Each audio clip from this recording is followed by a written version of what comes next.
السلام عليكم ورحمة الله وبركاته. بسم الله الرحمن الرحيم. الحمد لله رب العالمين، والصلاة والسلام الأتمان الأكملان على سيدنا محمد وعلى آله وصحبه أجمعين. اللهم ألهمنا مراشد أمورنا وأعذنا من شرور أنفسنا ومن سيئات أعمالنا. اللهم اغفر لنا ولمشايخنا وللوالدين. رب اشرح لي صدري ويسر لي أمري واحلل عقدة من لساني يفقه قولي وما توفيقي إلا بالله عليه توكلت وإليه أنيب.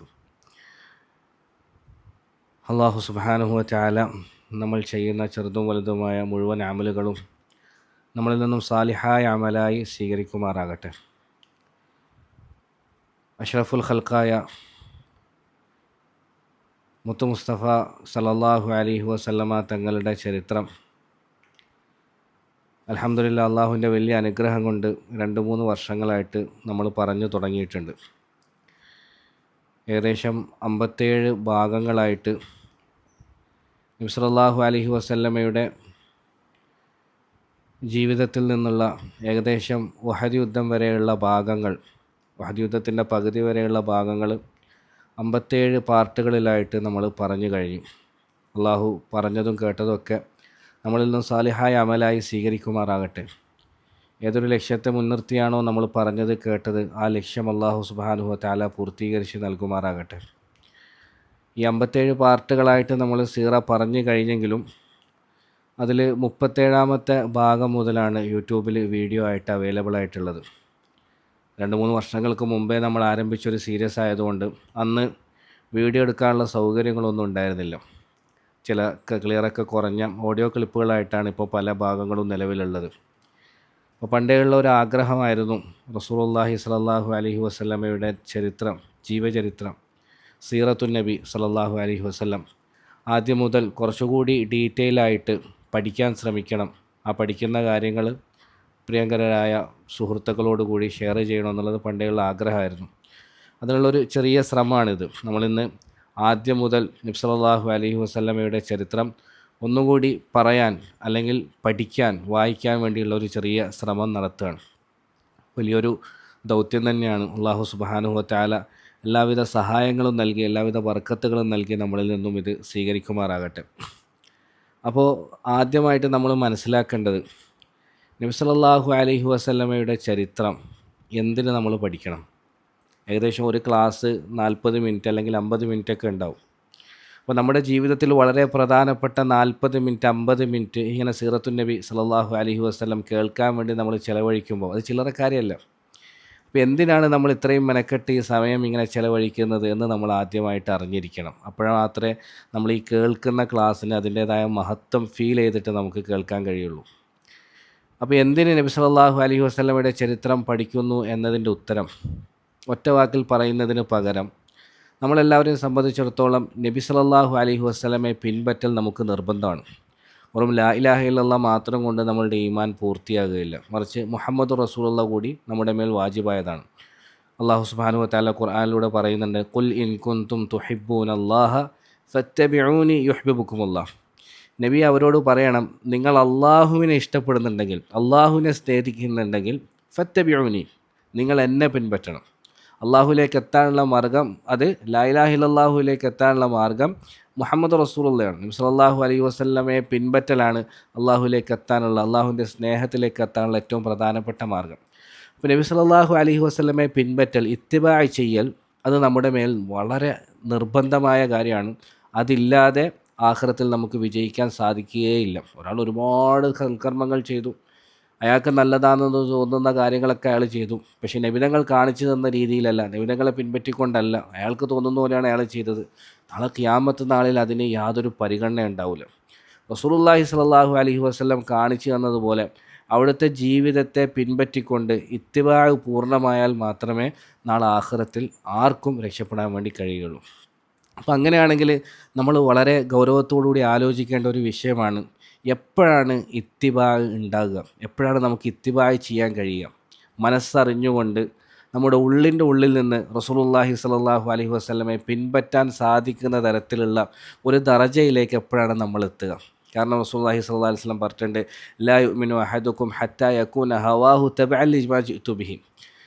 നിങ്ങളിൽ ഒരാളും പൂർണ്ണ വിശ്വാസിയാകുകയില്ല ഞാൻ കൊണ്ടുവരുന്നത് അവൻ്റെ ഇച്ഛയാകുന്നത് വരെയെന്ന്. അപ്പോൾ നമ്മൾ കഷ്ടപ്പെട്ട് ഇടങ്ങേറായി ഒരുപാട് ത്യാഗങ്ങൾ സഹിച്ച് നബി സല്ലല്ലാഹു അലൈഹി വസല്ലമയുടെ സുന്നത്തിനെ ഇത്തിബാഅ് ചെയ്യുക എന്നതിലുപരി ഓട്ടോമാറ്റിക്കലായി നമ്മളറിയാതെ തന്നെ നബി തങ്ങളുടെ ജീവിതചര്യ നമ്മുടെ ജീവിതചര്യയായി മാറുന്ന ഒരു ദറജ എത്തുമ്പോഴാണ്, ഒരു ഘട്ടം എത്തുമാണ് നമ്മുടെ ഈമാൻ പൂർണ്ണമാകുന്നത്. അതെങ്ങനെയാണ് സാധ്യമാകുക? അതിനാദ്യം സാധാരണ നമ്മൾക്കിടയിൽ നിലനിൽക്കുന്ന ഒരു രീതി, ഒരു ഉദാഹരണം പറഞ്ഞിട്ട് നമുക്ക് ആ വിഷയത്തിലേക്ക് വരാം. എപ്പോഴും നമ്മൾ നമ്മുടെ സംസാരങ്ങളിലൊക്കെ മുമ്പ് പറഞ്ഞിട്ടുണ്ട്. അത് നമ്മുടെ കൂട്ടത്തിൽ ഒരുപാട് ആളുകളെ, വലിയ വലിയ സെലിബ്രിറ്റികളുടെ, അതായത് പിന്നെ കളിക്കാരുടെ, അതല്ലെങ്കിൽ പാട്ടുകാരുടെ, പാട്ടൊക്കെ പാടുന്ന ആളുകളുടെ, അല്ലെങ്കിൽ സിനിമ സീരിയൽ നടിമാരുടെ, നടന്മാരുടെയൊക്കെ ഫാൻസായി ആരാധകരായി നടക്കുന്ന കുറേ ആളുകൾ നമ്മുടെ കൂട്ടത്തിൽ നമ്മൾ കണ്ടിട്ടുണ്ടാവും. അപ്പോൾ ഒരു കളിക്കാരൻ്റെ ആരാധകനായി, ഫാനായി, അല്ലെങ്കിൽ അയാളെ പിൻപറ്റി അയാൾ ജീവിക്കുന്നത് പോലെ ജീവിക്കുന്ന, അയാൾ മുടി വെട്ടുന്നത് പോലെ മുടി വെട്ടുന്ന, അല്ലെങ്കിൽ അയാൾ വസ്ത്രം ധരിക്കുന്നത് പോലെ വസ്ത്രം ധരിക്കുന്ന ഒരാളെ കണ്ടാൽ അയാൾ എങ്ങനെയാണ് അങ്ങനെ ആയത് എന്ന് പരിശോധിച്ച് നോക്കിയാൽ നമുക്ക് മനസ്സിലാകുന്ന ഒരു കാര്യമുണ്ട്.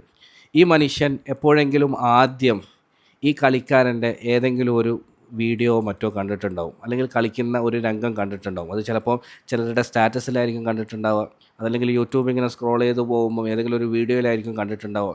ആദ്യം ഈ മനുഷ്യൻ ആ കളിക്കാരൻ്റെ ഏതെങ്കിലും ഒരു സ്കില്ല്, ഏതെങ്കിലും ഒരു മികവ് കണ്ടിട്ടുണ്ടാവും. ആ മികവിൽ അയാൾ ആകർഷ്ടനായിട്ട് വീണ്ടും അയാളെ ഫോളോ ചെയ്യാൻ തുടങ്ങും, അയാളെക്കുറിച്ച് അറിയാൻ തുടങ്ങും, അയാളുടെ കൂടുതൽ കളികൾ കാണാൻ തുടങ്ങും, അയാളുടെ കൂടുതൽ കഴിവുകൾ മനസ്സിലാക്കാൻ തുടങ്ങും. അങ്ങനെ അയാളെക്കുറിച്ച് അറിഞ്ഞ് പതുക്കെ അറിയാതെ അത് അയാളോടുള്ള സ്നേഹമായിട്ട് മാറും. ആദ്യം അയാളെക്കുറിച്ച് അറിയും, അതിനുശേഷം ആ അറിവ് വികസിച്ച് അത് അയാളോടുള്ള സ്നേഹമായിട്ട് മാറും. പിന്നെ ആ സ്നേഹം പിന്നെ അതും കൂടി വർദ്ധിച്ച് അയാളെക്കുറിച്ച് കൂടുതൽ അറിഞ്ഞ് കൂടുതൽ സ്നേഹം വർദ്ധിച്ച് അവസാനം അയാളെ പിൻപറ്റുന്ന ഒരവസ്ഥയിലേക്ക് എത്തും. അയാൾ മുടി മുറിക്കുന്നത് പോലെ മുടി മുറിക്കും, അയാൾ വസ്ത്രം ധരിക്കുന്നത് പോലെ വസ്ത്രം ധരിക്കും, അയാൾ ജീവിക്കുന്നത് പോലെ ജീവിക്കാൻ വേണ്ടി ശ്രമിക്കും. അങ്ങനെയാണ് അവസാനം അവിടെ എത്തിച്ചേരുന്നത്, ആ ഒരു അവസ്ഥയിലേക്ക് എത്തുന്നത്. അപ്പോൾ ഇവിടെ നമ്മൾ നോക്കിയാൽ ഒരു പാറ്റേൺ നമുക്ക് കാണാൻ കഴിയും. ആദ്യം ഇയാൾ മറ്റേയാളെക്കുറിച്ച് അറിയുന്നു, ശരിക്കും മനസ്സിലാക്കുന്നു, എന്നിട്ട് അതിനുശേഷം ആ അറിവ്, മനസ്സിലാക്കൽ മുഹബ്ബത്തായി മാറുന്നു, ഇഷ്ടമായി മാറുന്നു. പിന്നീട് ആ ഇഷ്ടം അത് ഇത്തിബായിലേക്ക്, പിൻപറ്റുന്നതിലേക്ക്, അയാളെപ്പോലെ ജീവിതമാക്കി മാറ്റുന്നതിലേക്ക് ഇയാളെ കൊണ്ടെത്തിക്കുന്നു. ഇതാണ് ഒരു പാറ്റേൺ. വാസ്തവത്തിൽ റസൂലുള്ളാഹി സ്വല്ലല്ലാഹു അലൈഹി വസല്ലമയുടെ വിഷയത്തിലും നമ്മൾ ഈ പാറ്റേൺ ആയിരുന്നു സ്വീകരിക്കേണ്ടിയിരുന്നത്. ഖേദകരമെന്ന് പറയട്ടെ, നമ്മൾ ഇതിന് നേരെ എതിരെയുള്ള ഒരു പാറ്റേണാണ് സ്വീകരിച്ചത്. ശരിക്കും എങ്ങനെയായിരുന്നു വേണ്ടിയിരുന്നത്? ആദ്യം നമ്മൾ റസൂലുള്ളാഹി സ്വല്ലല്ലാഹു അലൈഹി വസല്ലമയെക്കുറിച്ച് നന്നായി അറിയണമായിരുന്നു, മനസ്സിലാക്കണമായിരുന്നു, പഠിക്കണമായിരുന്നു. ആ അറിവ് നമ്മളെ ഇൻഷാ അല്ലാഹ് എന്തായാലും നബി തങ്ങളോടുള്ള മുഹബ്ബത്തിലേക്ക് കൊണ്ടെത്തിക്കും, സ്നേഹത്തിലേക്ക് കൊണ്ടെത്തിക്കും. ഇഷ്ക് വരും നമുക്ക്. ആ ഇഷ്ക് പിന്നെ ഓട്ടോമാറ്റിക്കലി ഇത്തിബായി മാറും. പിന്നെ നമ്മൾ കഷ്ടപ്പെട്ട് ഇടങ്ങേറായിട്ട് ഒരിക്കലും നബി തങ്ങളെ പിൻപറ്റേണ്ട ഒരു ആവശ്യം, ഒരു സാഹചര്യം ഉണ്ടാകുമായിരുന്നേ ഇല്ല. പക്ഷേ ഖേദകരമെന്ന് പറയട്ടെ, നമ്മൾ പലപ്പോഴും ചെറുപ്പം മുതലേ നമ്മളെ പരിശീലിപ്പിച്ചത്, നമ്മളെ പഠിപ്പിച്ചത്, നമ്മൾ പരിശീലിക്കാൻ വേണ്ടി ശ്രമിച്ചത്, ആദ്യം നമ്മൾ കൊണ്ടുവരാൻ ശ്രമിച്ചത് ഇത്തിബാണ്, അല്ലേ? നമ്മളൊന്ന് ആലോചിച്ച് നോക്കിയാൽ ചെറുപ്പത്തിൽ എപ്പോഴും നമ്മളോട് ആ സുന്നത്തെടുക്ക്, ഈ സുന്നത്തെടുക്ക്, ആ ദിക്റ് പറയും, ഈ ദിക്റ് പറയും, നീ ഫർള് നിസ്കരിച്ചിട്ട് പള്ളിയിൽ നിന്ന് എങ്ങോട്ടാണ് ഓടിയത്, എന്തുകൊണ്ട് സുന്നത്ത് നിസ്കരിച്ചില്ല, നീ വുളൂ ചെയ്യുമ്പം ആ സുന്നത്ത്, ഇങ്ങനെ ആദ്യം നമ്മളെ കൊണ്ട് പരിശീലിപ്പിച്ചത് ഇത്തിബാണ്. ആ ഇത്തിബായിന് ശേഷം പിന്നെ നമ്മൾ കരസ്ഥമാക്കാൻ ശ്രമിച്ചത് രണ്ടാമത്തെ മഹബത്താണ്, അല്ലേ? പല റബീഉൽ അവ്വൽ പോലെയുള്ള സന്ദർഭങ്ങൾ വരുമ്പം, അല്ലാത്ത മറ്റ് പല അവസരങ്ങൾ വരുമ്പം, ക്യാമ്പയിനുകളൊക്കെ വരുമ്പം റസൂലുള്ളാഹിനോടുള്ള മുഹബ്ബത്ത് നമ്മളിങ്ങനെ ഉണ്ടാക്കിയെടുക്കാനുള്ള ചില ശ്രമങ്ങളൊക്കെ നടത്തിയിട്ടുണ്ട്. പക്ഷേ ഏറ്റവും ആദ്യം ചെയ്യേണ്ടിയിരുന്ന കാര്യം, ഖേദകരമെന്ന് പറയട്ടെ, ഇതുവരെയും നമ്മൾ ചെയ്തിട്ടില്ല. അതിനു വേണ്ടിയിട്ടൊരു സ്റ്റെപ്പ് പോലും നമ്മുടെ ജീവിതത്തിൽ നമ്മൾ എടുത്തിട്ടില്ല എന്നുള്ളതാണ് യാഥാർത്ഥ്യം. നബി തങ്ങളെക്കുറിച്ച് അറിയാൻ, മനസ്സിലാക്കാൻ, പഠിക്കാൻ, അവിടുത്തെ ജീവിതത്തെ നന്നായി വായിക്കാൻ ഇതുവരെയും നമ്മൾ ശ്രമിച്ചിട്ടില്ല. ശരിക്കും നമ്മളൊക്കെ വിചാരം നബി തങ്ങളുടെ ജീവിതം ഫുൾ എനിക്കറിയാം, അവിടുത്തെ ചരിത്രം എന്താ എനിക്കറിയാത്തത്, എനിക്കറിയാമല്ലോ, ആരാ ഉമ്മയുടെ പേര്, ഉപ്പയുടെ പേര്. അതല്ല പ്രിയമുള്ളവരെ, അതിനപ്പുറത്തേക്ക് റസൂലുള്ളാഹി സ്വല്ലല്ലാഹു അലൈഹി വസല്ലമയുടെ ജീവിതം എന്ന് പറഞ്ഞാൽ അതൊരു വലിയ ബഹ്റാണ്, വലിയ ബഹ്റാണ്. അതിലേക്ക് ആഴത്തിലേക്ക് ഇറങ്ങും തോറും അതിൻ്റെ ആഴം നമുക്കിങ്ങനെ മനസ്സിലായിക്കൊണ്ടിരിക്കും. അപ്പോൾ ആ ജീവിതത്തെക്കുറിച്ച് നമ്മൾ യഥാർത്ഥ രീതിയിൽ ആദ്യം അറിഞ്ഞിരുന്നെങ്കിൽ, മനസ്സിലാക്കിയിരുന്നെങ്കിൽ, ആ അറിവ്, മനസ്സിലാക്കൽ ഓട്ടോമാറ്റിക്കലി മുഹബ്ബത്തായി മാറുമായിരുന്നു. ആ മുഹബ്ബത്ത് പിന്നെ ഓട്ടോമാറ്റിക്കലി നമ്മൾ ഇത്തിബായിലേക്ക് കൊണ്ടെത്തിക്കുമായിരുന്നു. ഇത്തിബാ ഒരിക്കലും ഇടങ്ങേറായിട്ട് ചെയ്യേണ്ട ഒരവസ്ഥ നമുക്കുണ്ടാകുകയില്ലായിരുന്നു. ശരിക്കും എന്നോട് ഈ അടുത്തൊരു സുഹൃത്ത് പറയുകയുണ്ടായി, സുന്നത്ത് എന്ന്, ഇപ്പോൾ ഈ കാര്യങ്ങളൊക്കെ അവനോട് ഷെയർ ചെയ്തപ്പോൾ അയാൾ പറഞ്ഞതാണ്, സുന്നത്ത് എന്ന് പറയുമ്പോൾ നമുക്ക് ഓർമ്മ വരുന്നത് എന്താ ചൊല്ലിപ്പഠിക്കാൻ കാണാപ്പാഠമാക്കാൻ പ്രയാസമുള്ള കുറേ ദുആക്കളാണ് നമുക്ക് ഓർമ്മ വരാം. അതേപോലെ തന്നെ ചെറുപ്പകാലം മുതൽ നമുക്ക് അടി വാങ്ങിത്തന്ന ഒരുപാട് കർമ്മങ്ങളുടെ ലിസ്റ്റ്, ഇതൊക്കെയാണ് നമുക്ക് സുന്നത്ത് എന്ന് പറയുമ്പോൾ പെട്ടെന്ന് ഓർമ്മ വരുക. ഇങ്ങനെ ആയിരിക്കരുത് ഒരിക്കലും. സഹാബാക്കളുടെ ചരിത്രം നമ്മൾ പരിശോധിച്ച് നോക്കിയാൽ അവരെങ്ങനെ ഇത്രയും വലിയ ഇത്തിബായിലേക്ക് എത്തിയത്? നബി സല്ലല്ലാഹു അലൈഹി വസല്ലമയെ ചാണിനോട് ചാണ് പിൻപറ്റുന്നു.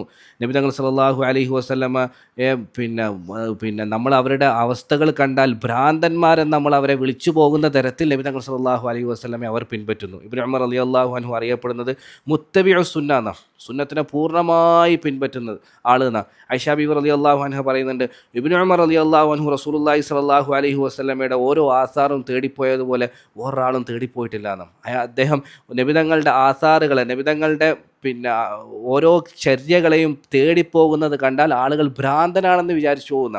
അതായത് നബിതങ്ങൾ ഏതെങ്കിലും ഒരു മരത്തിൻ്റെ അടിയിൽ പോയി ഇരുന്നിട്ടുണ്ട് എന്ന് ഉമർ അറിഞ്ഞാൽ അദ്ദേഹം ആ മരത്തിന് പ്രത്യേകം വളവും വെള്ളമൊക്കെ കൊടുത്ത് ഇങ്ങനെ എപ്പോഴും സംരക്ഷിക്കുമായിരുന്നു. എന്നിട്ട് അദ്ദേഹവും ആ മരത്തിൻ്റെ കീഴിൽ ഇടയ്ക്കിടയ്ക്ക് പോയിരിക്കുകയായിരുന്നു. നബിതങ്ങൾ നടന്നു പോകുന്നതിനിടയ്ക്ക് ഒരു സ്ഥലത്തെത്തിയപ്പോൾ തല കുനിച്ച് നടന്നു എന്ന് അദ്ദേഹത്തിന് വിവരം കിട്ടിയാൽ അദ്ദേഹവും കൃത്യം ആ സ്ഥലത്തെത്തുമ്പം വെറുതെ ഒരാവശ്യമില്ലാതെ തല കുനിച്ചിട്ട് ഇങ്ങനെ നടന്നു പോകുമായിരുന്നു.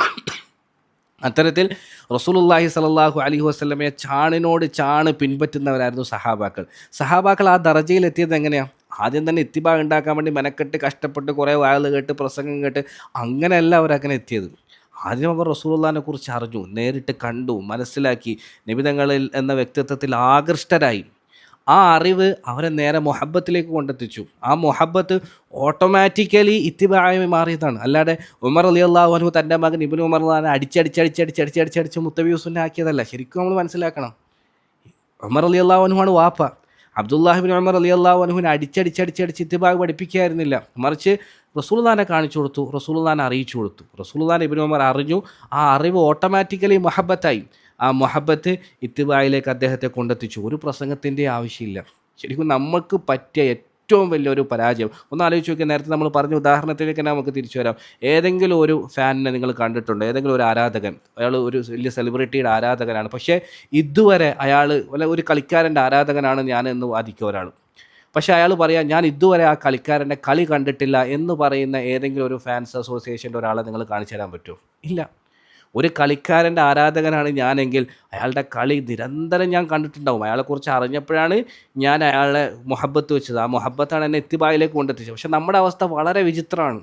നമുക്കിപ്പോഴും റസൂലുള്ളാഹിനെ നമ്മൾ പിൻപറ്റുന്നു എന്ന് നാഴികക്ക് 40 വട്ടം നമ്മളിങ്ങനെ ആവർത്തിച്ച് ഘോരം പ്രസംഗിക്കുന്നു. പക്ഷേ നബിതങ്ങളുടെ ചരിത്രത്തിലെ പല കാര്യങ്ങളും ഇപ്പോഴും നമുക്ക് അറിവില്ലാത്തവരാണ്, അതിനെക്കുറിച്ച് ബോധവാന്മാരല്ല എന്നുള്ള സത്യം നമ്മൾ മനസ്സിലാക്കേണ്ടിയിരിക്കുന്നു. അപ്പോൾ നമ്മൾ എന്തിന് നബി സല്ലല്ലാഹു അലൈഹി വസല്ലമയുടെ ചരിത്രം ഇത്രയും എഫേർട്ട് എടുത്തിട്ട് ഇത്രയും കഷ്ടപ്പെട്ട് പഠിക്കുന്നു എന്ന ചോദ്യത്തിനുള്ള ഉത്തരം, നമ്മുടെ മേൽ വാജിബായ ഇത്തിബാ, നമ്മുടെ ഈമാൻ പൂർണ്ണമാകാൻ വേണ്ടി അത്യന്താപേക്ഷിതമായിട്ട് നമ്മുടെ ജീവിതത്തിൽ ഉണ്ടാകേണ്ട റസൂലുള്ളാഹി സ്വല്ലല്ലാഹു അലൈഹി വസല്ലമയെ ഇത്തിബാഅ് ചെയ്യുക, പിൻപറ്റുക എന്നുള്ള കാര്യം അത് ഉള്ളിൽ നിന്ന് വരാൻ, ഓട്ടോമാറ്റിക്കലി ഉണ്ടാകാൻ. ഇനി അങ്ങോട്ട് ഈ റസൂൽ സ്വല്ലല്ലാഹു അലൈഹി വസല്ലമയുടെ ചരിത്രത്തിൻ്റെ ക്ലാസ്സിൽ പങ്കെടുത്ത നമ്മളെ സംബന്ധിച്ചിടത്തോളം എടങ്ങേറായിട്ട് സുന്നത്ത് ചെയ്യുന്ന ഒരവസ്ഥ ഉണ്ടാകരുത്. അത് ഇൻഷാ അല്ലാഹ് ഈ ക്ലാസ്സിൽ പങ്കെടുത്താൽ ഓട്ടോമാറ്റിക്കലി ഉണ്ടാവും. ഇൻഷാ അല്ലാഹ് അത് അടുത്ത പോയിൻ്റായിട്ട് പറയാം നമുക്ക്. അപ്പോൾ ഓട്ടോമാറ്റിക്കലി നമ്മുടെ ഉള്ളിൽ നിന്ന് ഇത്തിബാഅ് വരുന്ന സഹാബാക്കളുടെ ദറജയിലേക്ക് എത്തുന്ന ആ ഒരു ഉന്നതമായ അവസ്ഥയിലേക്ക് എത്താനുള്ള ഒരു മാർഗമായിട്ടാണ് ചരിത്രത്തിൻ്റെ പഠനത്തെ നമ്മൾ കാണേണ്ടത്. ഇനി സ്വാഭാവികമായിട്ട് ഇത് പറയുമ്പോൾ നമുക്ക് അടുത്തൊരു ചോദ്യം വരാനുള്ള സാധ്യതയുണ്ട്. അതുകൂടി പറഞ്ഞിട്ട് അവസാനിപ്പിക്കാം. എന്താണ് ആ ചോദ്യം? അപ്പോൾ നമ്മൾ റസൂലുള്ളാഹി സ്വല്ലല്ലാഹു അലൈഹി വസല്ലമയെ കുറിച്ച് അറിയാൻ തീരുമാനിച്ചു, പഠിക്കാം, ക്ലാസ്സൊക്കെ കേൾക്കാം. പക്ഷേ അങ്ങനെ ക്ലാസ് കേട്ടാൽ മുഹബ്ബത്ത് വരുമെന്ന് എന്താ ഉറപ്പ്? മുഹബ്ബത്ത് വന്നാലല്ലേ അത് ഇത്തിബാവും. സ്വാഭാവികമായിട്ട് സംശയമാണ്. കാരണം നമ്മൾ ഒരുപാട് കളിക്കാരുടെ കളി കാണാറുണ്ട്. നമ്മൾ കളി കാണുന്ന കളിക്കാരുടെയൊക്കെ ഫാൻസ് ആകാറില്ല, അവരുടെയൊക്കെ ആരാധകരാകാറില്ല. ചില ആളുകളുടെ കളി മാത്രമാണ് നമ്മളെ ആകർഷിക്കാറുള്ളത്. ഒരുപാട് പാട്ടുകാരുടെ പാട്ട് നമ്മൾ കേൾക്കാറുണ്ട്, എല്ലാവരുടെയും ആരാധകരാകാറില്ല നമ്മൾ. ചില ആളുകളുടെ പാട്ട് മാത്രമേ നമ്മൾ ആകർഷിക്കാറുള്ളൂ. അപ്പോൾ റസൂലുള്ളാഹി സ്വല്ലല്ലാഹു അലൈഹി വസല്ലമയുടെ ചരിത്രം പഠിച്ചാൽ നബിതങ്ങളോട് മുഹബ്ബത്ത് ഉണ്ടാവുന്ന എന്താ ഉറപ്പ് എന്നൊരു പക്ഷേ നമുക്ക് ചോദ്യം വന്നേക്കാം. അതിനുള്ള മറുപടിയുണ്ട്. സാധാരണഗതിയിൽ ദുനിയാവിൽ നമ്മൾ നോക്കിയാൽ ഒരാൾ മറ്റൊരാളെ പ്രണയിക്കുന്നുണ്ടെങ്കിൽ, ഇഷ്ടപ്പെടുന്നുണ്ടെങ്കിൽ, സ്നേഹിക്കുന്നുണ്ടെങ്കിൽ 3-ൽ 1 കാരണത്തിൻ്റെ പേരിലായിരിക്കും അയാൾ മറ്റേയാളെ സ്നേഹിക്കുക. ശ്രദ്ധിക്കണം പ്രത്യേകം. ഒന്നാമതായിട്ട് എനിക്ക് വേറൊരാളോട് പ്രേമം തോന്നുന്നുണ്ട്, സ്നേഹം തോന്നുന്നുണ്ട്, ഇഷ്ടം തോന്നുന്നുണ്ടെങ്കിൽ ഒന്നാമത്തെ കാരണം പൊതുവെ ദുനിയാവിൽ നമ്മൾ കണ്ടുവരുന്നത്, ഒന്നാമത്തെ കാരണം അയാളുടെ സൗന്ദര്യത്തിൻ്റെ പേരിലായിരിക്കും. നമ്മൾ പിന്നെ ലവ് അറ്റ് ഫസ്റ്റ് സൈറ്റ് എന്നൊക്കെ പറയാറുണ്ടല്ലോ. പെട്ടെന്ന് കണ്ടു, അയാളുടെ സൗന്ദര്യം എന്നെ വല്ലാതെ ആകർഷിച്ചു, ഭയങ്കര കാണാൻ നല്ല രസമുണ്ട്, അപ്പോൾ അയാളോട് എനിക്കൊരു സ്നേഹം തോന്നുന്നു, അടുപ്പം തോന്നുന്നു, ഇഷ്ടം തോന്നുന്നു. അപ്പോൾ ചിലപ്പം മറ്റുള്ളവരുടെ മൊഞ്ചിൻ്റെ പേരിൽ, സൗന്ദര്യത്തിൻ്റെ പേരിലാണ് ദുനിയാവിൽ നമുക്ക് ഒരാളോട് ഇഷ്ടം തോന്നുക, പ്രണയം തോന്നുക, ഒന്നാമതായിട്ട്. രണ്ടാമതായിട്ട് പിന്നെ ചിലപ്പോൾ കാണാൻ തീരെ സൗന്ദര്യമില്ലാത്ത ആളായിരിക്കും, തീരെ രസമില്ലാത്ത ആളായിരിക്കും, പക്ഷേ അയാളുടെ സ്വഭാവം ഭയങ്കരമായിരിക്കും. ആ സ്വഭാവത്തിൻ്റെ പേരിൽ അയാൾ നമ്മളെ ആകർഷിക്കുകയും നമുക്ക് അയാളോട് സ്നേഹമുണ്ടാകുകയും ചെയ്യും. അപ്പോൾ ദുനിയാവിൽ ഒരാൾക്ക് മറ്റൊരാളോട് സ്നേഹമുണ്ടാകാനുള്ള രണ്ടാമത്തെ കാരണം സ്വഭാവത്തിൻ്റെ മഹത്വമാണ്, സ്വഭാവ മഹിമയാണ്. ചിലപ്പം സൗന്ദര്യമില്ലെങ്കിലും സ്വഭാവം കൊണ്ട് അയാൾ നമ്മളെ ആകർഷിക്കും. ദുനിയാവിൽ ഒരാൾക്ക് മറ്റൊരാളോട് സ്നേഹമുണ്ടാകാനുള്ള മൂന്നാമത്തെ കാരണം ചിലപ്പോൾ അയാൾ കാണാൻ വളരെ വിരൂപിയായിരിക്കും, തീരെ സൗന്ദര്യമില്ലാത്ത ആളായിരിക്കും, സ്വഭാവം തീരെ അടുപ്പിക്കാൻ കഴിയാത്ത വളരെ പരുക്കനായ മോശമായ സ്വഭാവമായിരിക്കും. പക്ഷേ അയാൾ നമുക്ക് ഇങ്ങോട്ട് എന്തെങ്കിലും ഒരു പ്രത്യേക ഉപകാരം ചെയ്തിട്ടുണ്ടാവും, ഒരിക്കലും മറക്കാൻ കഴിയാത്ത. ബാക്കി എല്ലാവരും നമ്മളെ വിട്ടുപോയ സമയത്ത് അയാൾ മാത്രം വന്ന് നമ്മുടെ കൂടെ നിന്ന് എന്തെങ്കിലും ഒരു പ്രത്യേക ഉപകാരം ഏതെങ്കിലും പ്രത്യേക സന്ദർഭത്തിൽ നമുക്ക് അയാൾ ചെയ്തു തന്നിട്ടുണ്ടെങ്കിൽ അയാളോട് നമുക്ക് ഭയങ്കര ഇഷ്ടം വരും. ചില ആളുകളൊക്കെ നമ്മളോട് ചോദിക്കാറില്ലേ, ഓനെയൊക്കെ എങ്ങനെയാണ് നീ ചെങ്ങായി ആക്കുന്നത്, ഓനെപ്പോലെയുള്ള ആളുകളെ നീ എങ്ങനെ കൂടെ കൂട്ടുന്നത്, അത്രയും മോശം സ്വഭാവമല്ലേ, കാണാനും വളരെ വിരൂപിയല്ലേ എന്നൊക്കെ നമ്മൾ ചോദിക്കുമ്പോൾ പലപ്പോഴും നമ്മൾ മറുപടി പറയാറുണ്ട്, നിനക്കങ്ങനെ പറയാം, ഓൻ്റെ സ്വഭാവം ഭയങ്കര മോശമാണ്, കാണാനും തീരെ കൊള്ളൂല, പക്ഷേ ഇന്ന സമയത്ത് അവൻ എനിക്ക് ഇന്ന ഉപകാരങ്ങൾ ചെയ്തിട്ടുണ്ട്, അതിൻ്റെ പേരിൽ ഞാൻ ഒരിക്കലും അവനെ മറക്കൂല എന്ന് നമ്മൾ പറയാറുണ്ട്. ഇങ്ങനെ പൊതുവെ ദുനിയാവിൽ വെച്ച് നമുക്ക് നോക്കിയാൽ ഒരാൾ മറ്റൊരാളെ ഇഷ്ടപ്പെടുന്നത്, സ്നേഹിക്കുന്നത് ഈ മൂന്നിൽ ഏതെങ്കിലും ഒരു കാരണത്തിൻ്റെ പേരിലായിരിക്കും. അങ്ങനെയാണെങ്കിൽ നമുക്ക് നേരത്തെ പറഞ്ഞ ചോദ്യത്തിലേക്ക് തിരിച്ചു വരാം. റസൂലുള്ളാഹി സ്വല്ലല്ലാഹു അലൈഹി വസല്ലമയെക്കുറിച്ച് നമ്മൾ മനസ്സിലാക്കി കഴിഞ്ഞാൽ, അറിഞ്ഞു കഴിഞ്ഞാൽ നമുക്ക് ബോധ്യപ്പെടുന്ന ഒരു കാര്യമുണ്ട്, ഈ മൂന്ന് കാര്യത്തിൽ മൂന്നും റസൂലുള്ളാഹി സ്വല്ലല്ലാഹു അലൈഹി വസല്ലമയിലുണ്ട്. അതാണ് ഇൻഷാ അല്ലാഹ് 100 ക്ലാസ്സുകൾ ഇനി അങ്ങോട്ട് വരുന്ന ക്ലാസ്സുകളിലൂടെ നമ്മൾ മനസ്സിലാക്കാൻ ശ്രമിക്കുന്നത്. ഒരാൾ മറ്റൊരാളെ സ്നേഹിക്കാൻ വേണ്ടി കാരണമാകുന്ന ഏതെങ്കിലും ഒരു കാരണത്തിൻ്റെ പേരിലാണ് സ്നേഹം ഉണ്ടാകുന്നത്. പക്ഷേ റസൂലുള്ളാഹി സ്വല്ലല്ലാഹു അലൈഹി വസല്ലമയിൽ ഈ മൂന്ന് കാരണവും ഉണ്ടായിരുന്നു. ആദ്യത്തെ നമ്മൾ പറഞ്ഞത് സൗന്ദര്യത്തിൻ്റെ പേരില്ല. അങ്ങനെ ഒന്ന് ആലോചിച്ച് നോക്കിയാൽ ഇൻഷാ അല്ലാഹ് നമ്മൾ ഇനി അങ്ങോട്ടുള്ള ക്ലാസ്സുകളിൽ നബി സല്ലല്ലാഹു അലൈഹി വസല്ലമയെക്കുറിച്ച് പഠിക്കുമ്പോൾ നമുക്ക് ഓട്ടോമാറ്റിക്കലി നമുക്ക് ബോധ്യപ്പെടുന്ന ഒരു കാര്യമുണ്ട്, ലോകത്ത് ഇത്രയും സൗന്ദര്യമുള്ള ഒരാൾ മുമ്പ് കടന്നു പോയിട്ടേയില്ല. നമ്മൾ തന്നെ അതിനെക്കുറിച്ച് ഒരു ചെറിയ ഷോർട്ട് വീഡിയോ ഒക്കെ ചെയ്തിട്ടുണ്ട്, നമ്മുടെ ചാനലിൽ അവൈലബിൾ ആണ്, കാണേണ്ടവർക്ക് കാണാവുന്നതാണ്. അപ്പോൾ നബി സല്ലല്ലാഹു അലൈഹി വസല്ലമയെ പോലെ സൗന്ദര്യമുള്ള ഒരാൾ ഈ ലോകത്ത് ഇതുവരെ കടന്നു പോയിട്ടേയില്ല. എത്ര ആളുകളാണ് നബി തങ്ങളെ കണ്ടവരൊക്കെ ഒരേ സ്വരത്തിൽ പറഞ്ഞു വെക്കുന്ന ഒരു വാക്കുണ്ട്, ലം അറ ഖബ്ലഹു വലാ ബഅദഹു മിസ്ലഹു സല്ലല്ലാഹു അലൈഹി വസല്ലം. ഞാൻ നബി സല്ലല്ലാഹു അലൈഹി വസല്ലമക്ക് മുമ്പും ഇങ്ങനെ ഒരാളെ കണ്ടിട്ടില്ല, അവിടുത്തേക്ക് ശേഷവും ഇങ്ങനെ ഒരാളെ കണ്ടിട്ടില്ല എന്നാണ്. നബി തങ്ങളുടെ സൗന്ദര്യത്തെക്കുറിച്ച് വിശേഷിപ്പിക്കുന്ന സഹാബാക്കളിൽ അധികം ആളുകളും അൻസാരികളാണ്. അവന് നബി തങ്ങളെ കാണാൻ തുടങ്ങുന്നത് തന്നെ 53 വയസ്സ് നബി തങ്ങൾക്കായതിനു ശേഷം. അപ്പോൾ 53 വയസ്സിന് ശേഷവും റസൂലുള്ള ആകാശത്ത് തിളങ്ങി നിൽക്കുന്ന 14 രാവിലെ ഉദിച്ചുയർന്ന് നിൽക്കുന്ന ചന്ദ്രനേക്കാൾ സൗന്ദര്യം നബി തങ്ങൾക്ക് ഉണ്ടായിരുന്നുവെങ്കിൽ, സൂര്യനേക്കാൾ തിളക്കം അവിടുത്തെ മുഖത്തിനുണ്ടായിരുന്നുവെങ്കിൽ, ആ യൗവനത്തിൻ്റെ സമയത്ത്, യുവത്വത്തിൻ്റെ സമയത്തൊക്കെ റസൂലുള്ളാൻ്റെ ആ മുഖത്തെ പ്രശോഭിതമായ ആ ഒരു അവസ്ഥയും സൗന്ദര്യമൊക്കെ പറ്റിയിട്ട് ഒന്ന് ആലോചിച്ച് നോക്കിയ സുബ്ഹാനല്ലാഹ് സല്ലല്ലാഹു അലാ മുഹമ്മദ് സല്ലല്ലാഹു അലൈഹി വസല്ലം. അപ്പോൾ സൗന്ദര്യത്തിൻ്റെ പേരിലാണ് നീ ഒരാളെ സ്നേഹിക്കുന്നതെങ്കിൽ ഇൻഷാ അല്ലാഹ് ഈ ക്ലാസ് കഴിയുമ്പോഴത്തേക്ക് നമുക്ക് മനസ്സിലാകും, സ്നേഹിക്കപ്പെടാൻ ഏറ്റവും അർഹൻ, സൗന്ദര്യത്തിൻ്റെ പേരിൽ സ്നേഹിക്കപ്പെടാൻ ഏറ്റവും അർഹൻ അത് റസൂലുള്ളാഹി സ്വല്ലല്ലാഹു അലൈഹി വസല്ലമയാണെന്ന് നമുക്ക് മനസ്സിലാവും.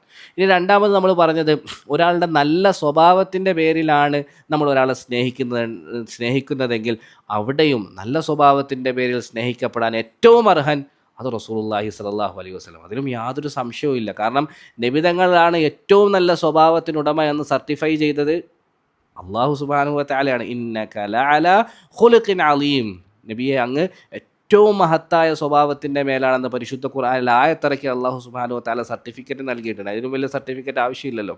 അപ്പം സ്വഭാവത്തിൻ്റെ പേരിൽ, സൽസ്വഭാവത്തിൻ്റെ പേരിലാണ് നമ്മൾ ഒരാളെ സ്നേഹിക്കുന്നതെങ്കിൽ അവിടെയും ഏറ്റവും അധികം സ്നേഹിക്കപ്പെടാൻ അർഹൻ റസൂലുള്ളാഹി സ്വല്ലല്ലാഹു അലൈഹി വസല്ലമയാണ് എന്ന് നമുക്കിപ്പോഴേ അറിയാം. പക്ഷേ ഈ ചരിത്രം നമ്മളിങ്ങനെ പഠിക്കുമ്പം അത് നമ്മുടെ ഉള്ളിലേക്ക് ഇങ്ങനെ കയറും. ഇപ്പോഴൊക്കെ നമ്മളെന്ന് പറഞ്ഞു കഴിഞ്ഞാൽ അത് ഖുർആൻ അങ്ങനെ പറഞ്ഞു അതുകൊണ്ട് ഞാൻ അംഗീകരിക്കുന്നു എന്നൊരു കൺസെപ്റ്റാണ് ഉള്ളത്. പക്ഷെ നമ്മൾ ഈ ചരിത്രത്തിൻ്റെ ക്ലാസ്സിൽ കൃത്യമായി പങ്കെടുത്ത് അത് മനസ്സിലാക്കുമ്പം ഇതൊക്കെ ഉള്ളിൻ്റെ ഉള്ളിൽ കയറും. പിന്നെ അങ്ങനെ കഷ്ടപ്പെട്ട് നമ്മളിങ്ങനെ സ്നേഹം ഉണ്ടാക്കിയെടുക്കാൻ വേണ്ടി ശ്രമിക്കേണ്ട ആവശ്യമില്ല. നബിതങ്ങളുടെ ഓരോ സ്വഭാവ ഗുണങ്ങൾ പറയുമ്പോൾ അറിയാണ്ട് മുഹബത്ത് ഇങ്ങനെ വരും. നബിതങ്ങളുടെ ആ മുഖത്തിൻ്റെ സൗന്ദര്യത്തെക്കുറിച്ചും ശരീരത്തിൻ്റെ രൂപാകൃതിയെക്കുറിച്ച് നമ്മളിങ്ങനെ ക്ലാസ്സിൽ പറയുമ്പോൾ മുഹബത്ത് ഉള്ളിൻ്റെ ഉള്ളിൽ നിന്ന് അറിയാണ്ട് പൊട്ടി വിടരും അല്ലേ. നമ്മൾ നേരത്തെ പറഞ്ഞ പോലെ ലവ് അറ്റ് ഫസ്റ്റ് സൈറ്റ് എന്ന് പറയുന്നില്ലേ. അപ്പോൾ ഒരു ആളെ പെട്ടെന്ന് ആദ്യം തന്നെ കണ്ടു, അയാളുടെ സൗന്ദര്യത്തിൽ ആകൃഷ്ടരായി, പിന്നെ ഇയാൾ കഷ്ടപ്പെട്ടിട്ട് സ്നേഹം ഉണ്ടാക്കിയെടുക്കുന്നതല്ലോ, ആ കണ്ടത് മനസ്സിൽ പതിഞ്ഞു, ഓട്ടോമാറ്റിക്കലി സ്നേഹം മനസ്സിലുണ്ടാകുന്നതല്ലേ. ഇൻഷാ അല്ലാഹ് സുമ്മ ഇൻഷാ അല്ലാഹ് അങ്ങനെ ആക്കി തീർക്കുമാറാകട്ടെ. നമ്മുടെ ഈ ക്ലാസ്സിൽ കറക്റ്റായിട്ട് പങ്കെടുത്ത് നബി തങ്ങളെക്കുറിച്ച് ശരിക്കും മനസ്സിലാക്കിയാൽ നമ്മളങ്ങനെ കഷ്ടപ്പെട്ട് മുഹബത്ത് ഉണ്ടാക്കിയെടുക്കേണ്ട ഒരു ആവശ്യം വരില്ല. ഉള്ളിൻ്റെ ഉള്ളിൽ അറിയാതെ തന്നെ നബി തങ്ങളോടുള്ള മുഹബത്ത് ഇങ്ങനെ വന്നിങ്ങനെ നിറയും. പിന്നെ സലാത്തൊക്കെ പറയുമ്പോൾ നമുക്ക് കിട്ടുന്ന ഒരു ഫീലിംഗ് ഉണ്ട്. പോട്ടെ, അത് വേറെ വിഷയമാണ്. അപ്പോൾ മൂന്നാമതായിട്ട് നമ്മൾ പറഞ്ഞത് ദുനിയാവിൽ ഒരാൾക്ക് മറ്റൊരാളോട് സ്നേഹം വരാനുള്ള കാരണങ്ങളിലൊന്ന്, മൂന്നാമത്തെ കാര്യം അത് അയാൾ നമുക്ക് വേണ്ടിയിട്ട് എന്തെങ്കിലും ഉപകാരം ചെയ്തിട്ടുണ്ടാവുന്ന, നമുക്ക് വേണ്ടിയിട്ട് എന്തെങ്കിലുമൊക്കെ ഉപകാരം ചെയ്തതിൻ്റെ പേരിലാണ്, മറക്കാൻ കഴിയാത്ത വലിയ ഉപകാരം ചെയ്തതിൻ്റെ പേരിലാണ് നമുക്ക് ഒരാളോട് സ്നേഹമുണ്ടാകുന്നതെങ്കിൽ അങ്ങനെ ആലോചിച്ചാലും ഏറ്റവും അധികം സ്നേഹിക്കപ്പെടാൻ അർഹൻ റസൂലുള്ളാഹി സ്വല്ലല്ലാഹു അലൈഹി വസല്ലമയാണ്. കാരണം റസൂലുള്ള നമുക്ക് ചെയ്തതുപോലെയുള്ള ഉപകാരങ്ങൾ വേറെ ആര് ചെയ്തിട്ടുണ്ട്? കാരണം നമുക്ക് അള്ളാഹുവിനെ പരിചയപ്പെടുത്തി തന്നത് ആരാ പ്രിയമുള്ളവരെ? അള്ളാഹ്. നമുക്കൊക്കെ എന്ന് പറഞ്ഞാൽ ഏറ്റവും വലിയ കരുത്തെന്താ, ഏറ്റവും വലിയ ആയുധം നമ്മുടെ ഈമാനല്ലേ, നമ്മുടെ വിശ്വാസമല്ലേ. അള്ളാഹ് എന്നുള്ള നമുക്കിങ്ങനെ ഏത് പ്രതിസന്ധി ഘട്ടത്തിലും ഏത് പ്രയാസഘട്ടത്തിലും 2 റക്അത്ത് നമസ്കരിച്ച് മുസല്ല വിരിച്ച് 2 റക്അത്ത് നമസ്കരിച്ച് അള്ളാഹുവിനെ വിളിക്കാൻ കഴിയുന്നു എന്നതല്ലേ നമ്മുടെ ജീവിതത്തിൽ നമ്മൾ ആസ്വദിക്കുന്ന, നമ്മൾ അനുഭവിക്കുന്ന ഏറ്റവും വലിയ മനസ്സമാധാനം. ഈ ഒരു ഉപകാരം ഈ അള്ളാഹുവിനെ നമുക്ക് പരിചയപ്പെടുത്തി തന്നത് ആരാ? സ്വർഗത്തെ പരിചയപ്പെടുത്തി തന്നത് ആരാ? നരകത്തെ പരിചയപ്പെടുത്തി തന്നത്, അതിൻ്റെ ഭയാനകതകളെ നമുക്ക് മനസ്സിലാക്കി തന്നത് ആരാ? ഈ റമളാനിനെ പറ്റിയിട്ട് ഖുർആനെ നമുക്ക് കൊടുത്തത് ആരാ? ഇങ്ങനെ എടുത്തു നോക്കിയാൽ നമ്മുടെ ഉമ്മയേക്കാൾ അന്ത ഉമ്മുൻ അം അബൂ മാ റഅയ്നാ ഫീഹിമ മിസ്ല ഹുസ്നിക ഖത്തു യാ സയ്യിദി ഖൈറൻ നബി. നമ്മുടെ ഉമ്മയേക്കാൾ ഉപ്പയേക്കാൾ നമ്മളോട് ബന്ധപ്പെട്ടിരിക്കുന്ന മുഴുവൻ ആളെക്കാളും നമ്മൾ കടപ്പെട്ടിരിക്കുന്നത്, നമുക്ക് വേണ്ടിയിട്ട് ഏറ്റവും വലിയ ഉപകാരം ചെയ്തത് നമ്മുടെ ഹബീബാണ്. അതിനു വേണ്ടിയിട്ട് എത്ര എത്ര എത്ര എത്ര ത്യാഗം സഹിച്ചു. അതാണ് ഇനിയുള്ള ക്ലാസ്സുകളിൽ നമ്മളിങ്ങനെ മനസ്സിലാക്കാൻ വന്നു, പഠിക്കുക. എനിക്ക് ദീൻ എത്തിക്കാൻ വേണ്ടിയായിരുന്നു റസൂലുള്ള കഷ്ടപ്പെട്ടത്. എനിക്ക് ദീൻ എത്തിക്കാൻ വേണ്ടി ഓരോരുത്തരും, ഞാനെന്ന് പറഞ്ഞാൽ നിങ്ങൾ കേൾക്കുന്ന ഓരോരുത്തരും മനസ്സിൽ കൈവച്ചിട്ടാണ് എനിക്ക് ദീൻ എത്തിക്കാൻ, എനിക്ക് ഉപകാരം ചെയ്യാനാണ് റസൂലുള്ള ഓരോ ത്യാഗം. അപ്പോൾ ഓരോ ചരിത്രം പഠിക്കുമ്പോഴും അള്ളാഹുവേ എനിക്ക് ദീൻ എത്തിക്കാൻ വേണ്ടിയാണല്ലോ എൻ്റെ ഹബീബ് ഇത്രയും ത്യാഗം സഹിച്ചത്, അപ്പോൾ എന്നോട് ഏറ്റവും കൂടുതൽ ഉപകാരം ചെയ്തത് എൻ്റെ ഹബീബല്ലേ എന്നുള്ള ചിന്ത വരികയും അവിടെയും ഓട്ടോമാറ്റിക്കലി റസൂലുള്ളാഹി സ്വല്ലല്ലാഹു അലൈഹി വസല്ലമയോടുള്ള സ്നേഹം കൊണ്ട് നമ്മുടെ ഹൃദയം നിറയുകയും ചെയ്യും.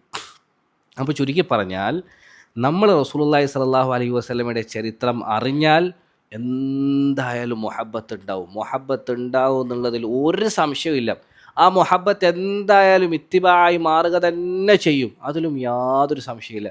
പിന്നെ നമ്മൾ ഈമാനിൻ്റെ ഉയർന്ന ദറജയിലായിരിക്കും എത്തിച്ചേരുക. ഒരു സഹാബിയുടെ ചരിത്രം വരുന്നുണ്ട്.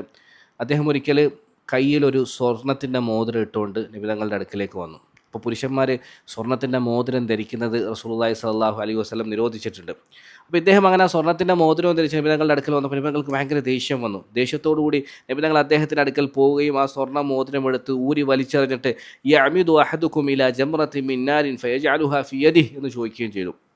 നിങ്ങളിൽ ഒരാൾ തീ കൊണ്ടുള്ള ഒരു കനൽ അല്ലെങ്കിൽ ഒരു തീക്കട്ട തൻ്റെ സ്വന്തം കയ്യിൽ ഇടാൻ വേണ്ടി ഉദ്ദേശിക്കുകയാണോ എന്ന് ചോദിച്ചിട്ട് അതിനെ വലിച്ചെറിഞ്ഞു. റസൂലുള്ളാഹി സ്വല്ലല്ലാഹു അലൈഹി വസല്ലം പോയതിനു ശേഷം അവിടെ ഉണ്ടായിരുന്ന ആളുകൾ പറഞ്ഞു, ഖുദ് ഖാതമക ഇൻതഫി ബിഹാ, സഹോദര ആ വലിച്ചെറിഞ്ഞ മോതിരം അത് നീ എടുത്തോ, നിന്നോട് ഉപയോഗിക്കേണ്ടെന്നല്ലേ പറഞ്ഞത്, പുരുഷനായതുകൊണ്ട് നീ വേണമെങ്കിൽ ഒരു കാര്യം ചെയ്യ്, നിൻ്റെ ഭാര്യക്കോ അല്ലെങ്കിൽ വീട്ടിലുള്ള സ്ത്രീകൾക്കോ കൊടുക്കുക, അല്ലെങ്കിൽ വേറെ എന്തെങ്കിലും ആവശ്യത്തിന് വേണ്ടിയിട്ട് നീ ഉപയോഗിച്ചോ എന്ന് പറഞ്ഞു. ആ സമയത്ത് ഈ സഹോദരൻ തിരിച്ചു പറഞ്ഞൊരു മറുപടിയുണ്ട്. അദ്ദേഹം പറഞ്ഞു, ലാ വല്ലാഹി ലാ ആഖുദുഹു അബദൻ വഖദ് തറഹഹു റസൂലുള്ളാഹി സ്വല്ലല്ലാഹു അലൈഹി വസല്ലം. ഞാനിതരി എടുക്കുകയില്ല, ഞാൻ കൈകൊണ്ട് തൊടുകയില്ല. എൻ്റെ ഹബീബ് സല്ലല്ലാഹു അലൈഹി വസല്ലം അതിനെ വലിച്ചെറിഞ്ഞിരിക്കുക, പിന്നെ ഞാൻ എങ്ങനെ കൈകൊണ്ട് തൊടും? സുബ്ഹാനല്ലാഹ്, പിന്നെ എങ്ങനെ എനിക്കതിനെ എടുക്കാൻ സാധിക്കും? എൻ്റെ ഹബീബ് വലിച്ചെറിഞ്ഞ കാര്യം പിന്നെ ഞാൻ തൊടുകയോ എന്ന് അദ്ദേഹം പറഞ്ഞു.